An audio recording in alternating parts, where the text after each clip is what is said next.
The giant worm, now exposed to the open air, screamed and slithered upward, its hunger unbearable. It turned toward the nearest source of food, Chiamaka.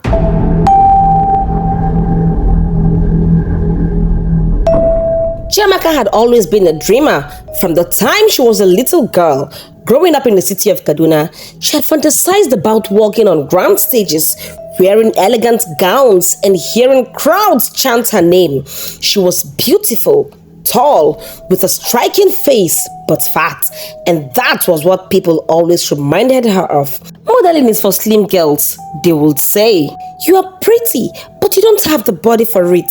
But Chiamaka ignored them, refusing to let their words crush her dream. After completing her university education, she started considering a career in modeling. One day, she sat with her mother and shared her desire to contest in the Miss Nigeria beauty pageant. Her mother sighed, placing a gentle hand on her shoulder. "It is a good dream, my daughter," she said, "but pageantry is not for the faint-hearted though. It is a tough world, full of rejection and competition. And rejection, my dear, can be very painful. Maybe you should channel your energy somewhere else." But Chiamaka refused to be discouraged. If others could do it, why couldn't she? When it was time for her National Youth Service Corps, NYSC, she prayed to be posted to Lagos. She had heard that Lagos was the land of opportunities, a place where dreams could become reality. When the posting results came out, her heart pounded as she checked her name. She had been posted to Lagos. Chiamaka screamed with joy. This was it, a step closer to her dreams. Days later, Chiamaka arrived at the NYSC orientation camp, full of hope and excitement. She quickly made friends, but one person stood out, Bimpe. Bimpe was everything society said a model should be. Slim, tall, with an effortless elegance. Heads turned whenever she walked past. One evening, as they sat under the shade of a mango tree, Chiamaka confided in Bimpe about her dream of becoming Miss Nigeria. Bimpe chuckled, shaking her head. "Chiamaka, I love your confidence, but beauty queens have to be slim. It's just the way it is." Chiamaka's heart sank, but she masked her disappointment with a smile. Bimpe, seeing her friend's determination, softened. "But there are different kinds of modeling. You may not fit the pageantry standard, but you can model for brands, commercials, and plus-size fashion. I know an agency that can help. Let me give you their contact." Chiamaka smiled, holding onto the card Bimpe handed her like a lifeline. Her days in the NYSC camp were filled with unforgettable moments. She participated in every competition her platoon signed up for, including the camp beauty pageant. She lost as expected, but she didn't let it break her spirit. Instead, she told herself, "One day I'll prove them all wrong." Weeks later, camp ended. Chiamaka and Bimpe were posted to different places of primary assignments, PPA, and they parted ways. But Chiamaka carried with her the agency contact Bimpe had given her, and with it, a renewed sense of hope. She was now in Lagos, the city of dreams, and her journey was just beginning. Chiamaka stood in front of Oge Modeling Agency, gripping the agency card Bimpe had given her. Her heart pounded against her chest. This was it, her first step into the world she had always dreamed of. She took a deep breath and walked in. The moment she entered, the entire room went silent. Dozens of tall, slim girls turned to look at her. Their eyes raked over her body, full of questions she could almost hear in their heads. What is she doing here? Does she know where she is? Chiamaka's confidence wavered, but she straightened her shoulders and kept walking. She refused to let their stares intimidate her. She had as much right to be here as anyone else, ignoring their whispers and sneakers around her. Chiamaka walked confidently to the registration desk. She picked up a pen and wrote down her name. Her hands trembled slightly, but she reminded herself why she was here. She had a dream, and she would go for it no matter what. She found a seat at the far end of the waiting area, her hands clenched into fists. Some of the girls were whispering, throwing quick glances in her direction. Chiamaka ignored them. She had been underestimated her entire life. This was nothing new. Then, a slender girl with sharp cheekbones slid into the seat next to her. "I am Tenny," she said with a friendly smile. "First time here?" "Yes," Chiamaka replied, adjusting her dress. "I am a copper and presently serving here in Lagos." Tenny chuckled. Welcome to the jungle, my sister. Oge holds open auditions every Thursday. I've been coming here for the past 3 months. It's tough, my dear. These girls will do anything to get picked. Hope you can deal. Chiamaka swallowed hard. She had no plan. She just had to make it through. Hours later, a stern-looking woman with a clipboard walked into the room. She called Chiamaka's name. Taking a deep breath, Chiamaka rose and walked into the audition room. 3 judges sat behind a long glass table with Madam Oge seated in the middle. The moment Chiamaka entered, Madam Oge and the other judges exchanged glances, their eyes filled with amusement and confusion. What is she doing here? One of them muttered under her breath. Madam Oge smirked. Let's see what you've got, she said, her voice laced with sarcasm. Work for us. Chiamaka took a deep breath, squared her shoulders and walked. She moved with grace, her confidence unwavering. But as she walked, the 3 women burst into laughter. Their mocking giggles echoed around the room. You are fat, Madam Oge sneered, shaking her head. Do you think a pretty face alone will get you anywhere? Modeling is about the body. Go cut your fat. Next! Chiamaka felt as though the walls had collapsed around her. Tears welled up in her eyes, but she refused to let them fall. She turned and walked out of the room, her vision blurry. As soon as she stepped outside, the humiliation washed over her. The rejection stung deeper than she had imagined. She had come so far, only to be turned down by cruel words. Tenny walked up to her, arms folded. I told you this place was a jungle, she said, but her voice was soft. Chiamaka sniffed, trying to control her emotions. She called me fat. Tenny sighed and placed a hand on her shoulder.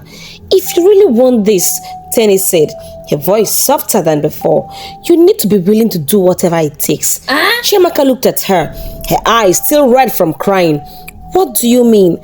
Tenny glanced around, ensuring no one was listening. Then she leaned in and whispered, there's a doctor in Surulere who can help. He has a special treatment, a quick way to shed weight. Chiamaka frowned. A doctor? What kind of treatment? Tenny shrugged. It's just an injection. Safe. A lot of girls in the industry use it.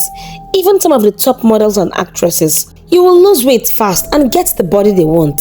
Chiamaka hesitated. It sounded too easy, but the echoes of Madam Oge's cruel laughter rang in her head. Go cut your fat. She swallowed hard. Will it really work? Tenny smiled. Trust me, you'll be unrecognizable in weeks. Chiamaka closed her eyes, then exhaled deeply. Okay, she whispered. Take me there. Tenny took Chiamaka to a small clinic hidden deep within Surulere. The walls were lined with posters advertising guaranteed weight loss and get the perfect body in weeks. The air smelled of antiseptic and desperation. Dr. Lal, a man with piercing eyes and an unsettling smile, greeted them. You're here because you want to be a model? He asked, sizing Chiamaka up like a product on a shelf. Chiamaka nodded. Yes, sir. I need to lose weight fast. Dr. Lawal smirked. Fast weight loss is dangerous, but I have something that works. Chiamaka hesitated. She had heard stories of models going to extreme lengths, but she never thought she would be one of them. She glanced at Tenny, who nodded reassuringly. Do you want this or not? Dr. Lawal asked. Taking a deep breath, Chiamaka nodded. I will do it. Dr. Lawal pulled out a small syringe with a clear liquid. This is Slim Talks. It will help you burn fat, but you must follow strict rules. No overstressing. Eat healthy. Taking a deep breath, Chiamaka stretched out her arm. Dr. Lal injected the Slim Talks into her veins. Over the next few weeks, Chiamaka's transformation was drastic. Her clothes became loose. Her face sharpened and her cheekbones stood out. People noticed as her weight loss was unbelievable. She dropped from 90 kg to 70 kg in 6 weeks. By the time she reached 65 kg, Chiamaka barely recognized herself in the mirror. She loved every bit of her new body. Feeling confident, she walked back into Oge Modeling Agency. This time, the stares were different. People no longer whispered in mockery. They watched in admiration. When Chiamaka walked into the audition room, Madam Oge looked her over and nodded. You have improved, she said. Let's see you walk. Chiamaka strutted across the room. elegance in every step. The laughter from the last audition was gone. When she finished, Madam Oge clapped her hands together. "You're in," she announced. "Welcome to Oge Modeling Agency." Tears of joy welled up in Chiamaka's eyes. She had done it. She had proven them wrong. But deep inside, something felt off.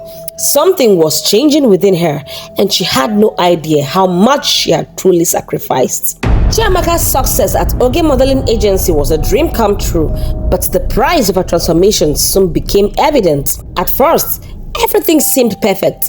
She basked in the admiration of others, her newfound slim figure opening doors she had never imagined. She was booked for her first runway show, and with every step she took down the catwalk, she felt unstoppable. However, beneath the surface, her body was suffering. The Slim Tox injection was stripping her of fat at an alarming rate, but it had also left her feeling drained. She struggled to keep up with the agency's rigorous training sessions, feeling weaker with each passing day. One evening, while practicing her runway walk, she felt a sudden dizziness. The world spun, and before she knew it, she collapsed on the studio floor. Gasps filled the air as models and instructors rushed to her side. Madam Oge frowned, her expression unreadable. "You need to maintain your strength, Chiamaka. Are you eating properly?" Chiamaka nodded weakly, though she knew the truth. Her appetite had vanished, and no matter how much she tried to eat, food barely stayed down. The worst came one night when she stood before a mirror in her apartment. Her ribs were beginning to protrude. Dark circles shadowed her once bright eyes, and her skin had lost its glow. She barely recognized herself. A knock on the door startled her. It was Tenny. "You don't look well," Tenny said, stepping inside and looking her over. "Are you sure you're okay?" Chiamaka forced a smile. "I'm fine, just tired." Tenny hesitated. "I have seen it happen before. You need to slow down." But Chiamaka wasn't ready to listen. She had fought so hard to get here. She couldn't stop now. Days later, during an important photo shoot, her body finally gave out. As the cameras flashed, her vision blurred and she collapsed unconscious. Chiamaka woke up in a small room, her body weak, her head pounding. The white ceiling above her blurred as she tried to sit up, but her limbs felt like lead. A soft beeping sound echoed in the sterile room. Her heart beat, slow and erratic, monitored by a machine beside her bed. Dr. Lal stood at the foot of the bed, his face unreadable. "You are lucky to be alive," He said. "Your body is shutting down. The Slim Tox injection is reacting negatively to your system. You cannot continue using it." Chiamaka's heart pounded. "No, doctor, I can't stop now," she said, desperation thick in her voice. "I am still growing in my career. I need this." Dr. Lal sighed, rubbing his temples. "There is another option," He said finally. He walked over to his desk, pulled open a drawer, and took out a small wooden box. He placed it on the table, opening it slowly. Inside, nestled in soft cloth, was a small pale egg. "This," He said. "is a tapeworm egg. Chiamaka frowned. "A tapeworm?" Dr. Lal nodded. It will help improve your appetite while maintaining a healthy weight. The tapeworm will consume excess calories, allowing you to eat moderately without gaining weight. In 6 months, it will be extracted from your system." Chiamaka barely hesitated. She picked up the egg from the box and examined it, her fingers trembling. She had come too far to let anything slip away now. Tenny, who had been sitting silently, gasped. "Chiamaka, this is crazy. You can't do this." Chiamaka ignored her, looking straight at Dr. Lal. "Will this keep me in shape?" she asked. Dr. Lal nodded. "Yes." "But you must be careful.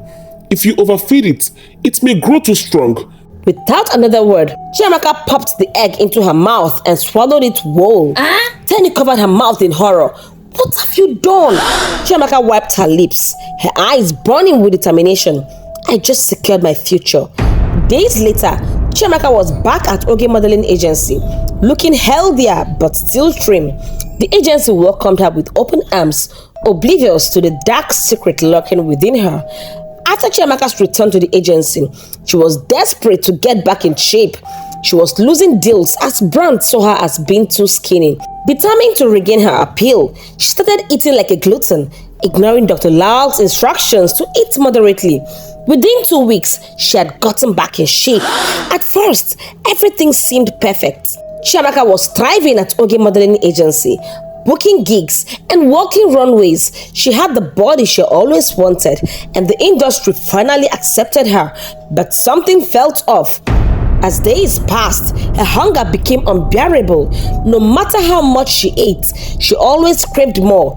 She tried to ignore it, to suppress the gnawing emptiness in her stomach, but it grew stronger each day. One night, she woke up drenched in sweat, her stomach twisting painfully. She rushed to the kitchen, devouring everything in sight: bread, rice, fruits, anything to fill the void. But no matter how much she ate, the hunger remained.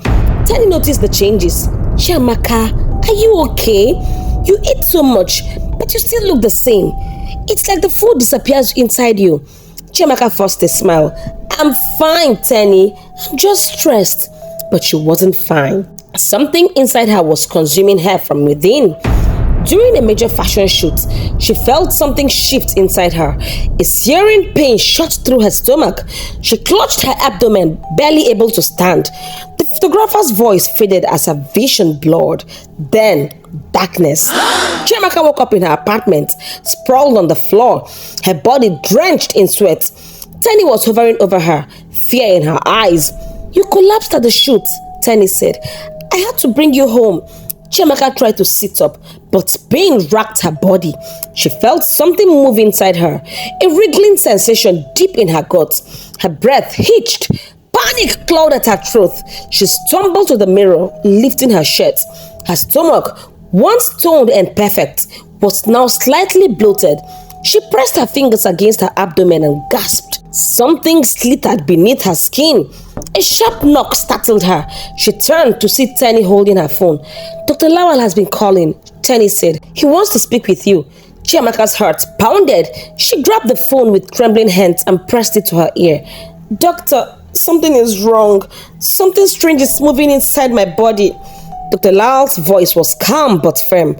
"I was afraid of this. You have overfed it." Chiamaka's blood ran cold. "What do I do?" Dr. Lawal sighed. "You need to come in immediately. If we don't remove it soon, it will take full control." Chiamaka's legs gave out beneath her. She clutched the phone, her breathing ragged. She had wanted beauty, perfection, but at what cost? As she stared at her reflection in the mirror, watching the faint movement beneath her skin, she realized the truth. She was no longer in control. Quickly, Chiamaka changed into something simple, grabbed her bag and rushed out of the house. The streets of Lagos blurred past her as she struggled to breathe, dread settling in her stomach. She needed to get rid of it now. When she arrived at Dr. Lawal's clinic, he wasted no time. He pointed to the examination table. "Lie down," he instructed. Moments later, he asked her to sit up. His face was grim. "You have overfed it," he said. "It is too big now. It must come out." "What do I do?" Chiamaka asked breathlessly. Dr. Lawal handed her a small bottle. "This is a worm expeller. Take it once you get home, but you must not eat anything for 2 hours. After that, it will force its way out. And once the worm is out, you must grab it by the head and kill it." Chiamaka's eyes widened. "Kill it?" she echoed in fear. "Yes, you heard me right. Kill it." Chiamaka nodded hesitantly, grabbed the bottle and hurried home. The moment Chiamaka entered her apartment, she went straight to the bathroom, locked the door and dropped onto the cold floor. She took the pill and stripped down, throwing on something light before stepping into the bathtub. The weight was agonizing. Hunger gnawed at her, but she clenched her fists, willing herself to stay still. An hour passed, then another. Just when she thought nothing was going to happen, a sudden excruciating pain ripped through her abdomen. She screamed, her body convulsing as the thing inside her began to move. "Chiamaka!" Tenny's voice echoed from outside the bathroom door. "What's happening? Open the door!" But Chiamaka ignored her, clutching her stomach as the pain intensified. Slowly, the massive tapeworm began to emerge. Her cries filled the room as inch by inch, the monster slid out of her body. The moment it was fully expelled, Chiamaka collapsed against the tub, gasping for air, momentarily relieved. Instead of killing it like Dr. Lal had instructed, she grabbed it by the head and threw it out of the bathtub, disgusted. The giant worm, now exposed to the open air, screamed and slithered upward, its hunger unbearable. It turned toward the nearest source of food, Chiamaka. In a split second, the monstrous tapeworm lunged at her. She barely had time to scream before it lashed onto her face, its slimy body wrapping around her head.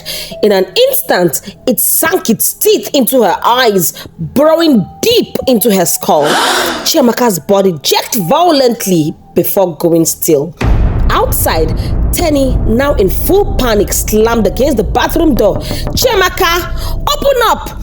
Finally, with all her strength, she forced the door open and froze in horror.